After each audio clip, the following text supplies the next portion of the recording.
رمضان الذي أنزل فيه القرآن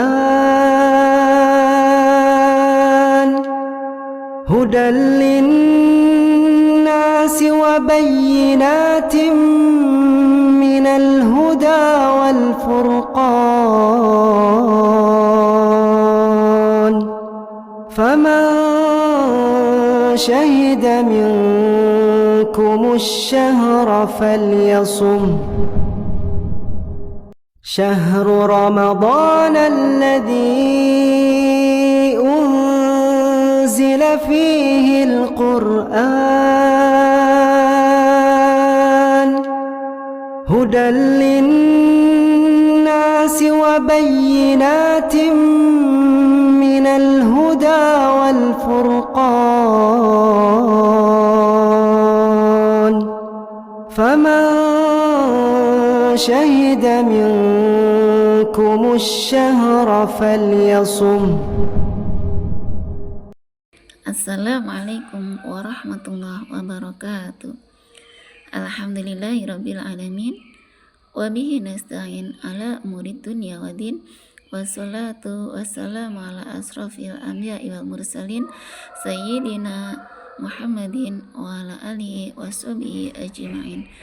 Qala rabbi shrah li sadri wa yassir li amri wahlul 'uqdatam min lisani yafqahu qawli. Ibu-ibu yang insyaallah dirahmati Allah Subhanahu wa taala.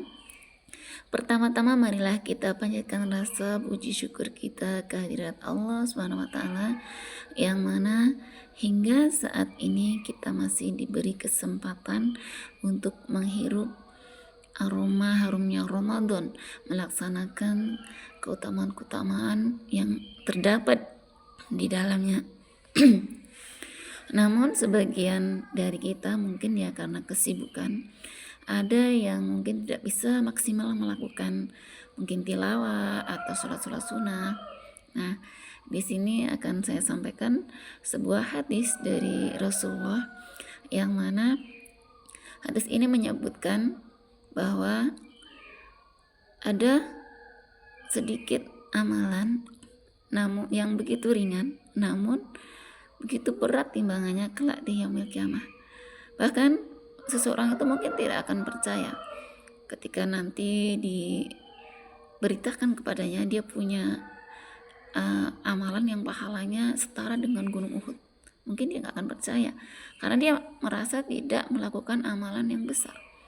Di dalam sebuah hadis disebutkan an Abu Hurairah radhiyallahu anhu qala Rasulullah sallallahu alaihi wasallam kalimatan khafifatan 'alal lisan sakilatan fil mizan habibatan ilar rahman subhanallah wa bihamdi subhanallahil azim. Hadis riwayat Bukhari.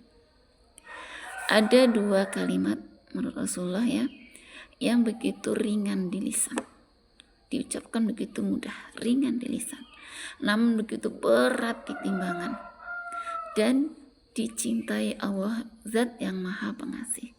Apa itu? Kalimat subhanallah wa bihamdi subhanallahil azim. Subhanallah, Maha Suci Allah. Dalam kalimat tersebut terkandung sebuah pengakuan akan kesucian Allah.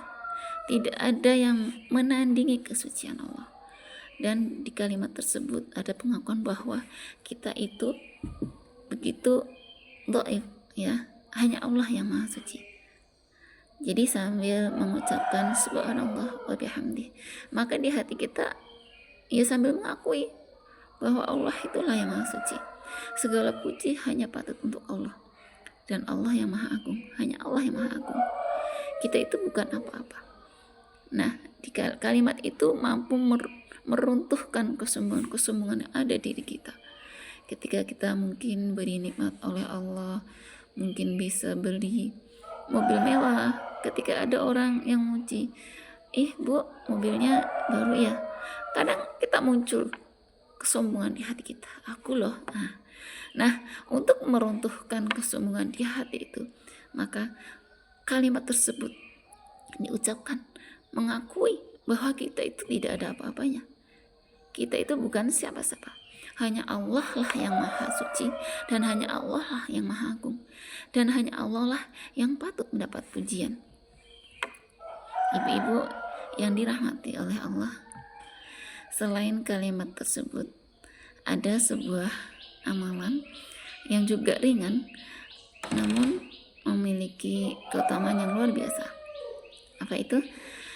Yaitu seseorang yang menyampaikan sebuah kebaikan dan ada orang lain yang mengikutinya, kemudian orang lain itu menyampaikan lagi dan mengikutinya.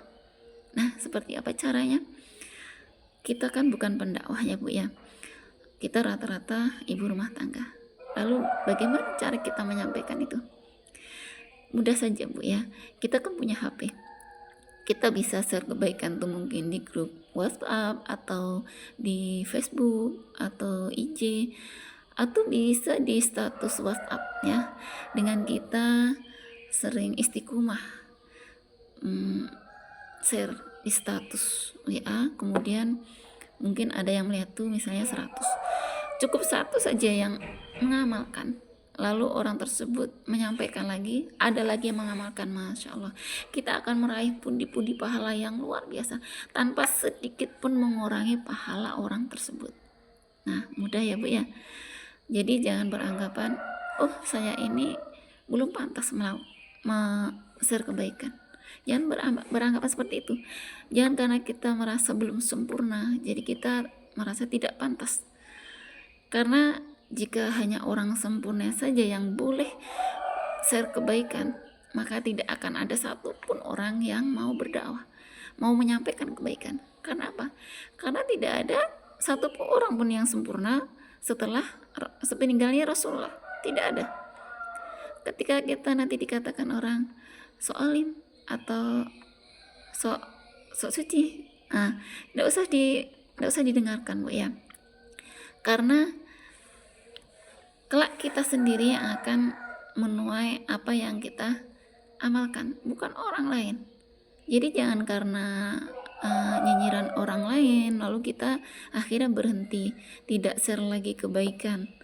Padahal itu cukup mungkin ketika kita baca sebuah artikel kebaikan langsung kita klik, kita share, itu nggak butuh waktu lama, bahkan mungkin cuma 2 detik atau 3 detik kita pasang di status kita share di grup WhatsApp, sedikit, butuh waktu sedikit. Namun ketika ada yang mengikuti jejak kita, Masya Allah, bersiap-siaplah untuk menerima pundi-pundi pahala yang Allah siapkan untuk kita tanpa kita sadari bahwa kita sudah melakukan kebaikan. Nah, mungkin cukup itu saja yang dapat saya sampaikan. Barakallahu fikum, wabillahi taufiq wal hidayah. Wassalamualaikum warahmatullahi wabarakatuh.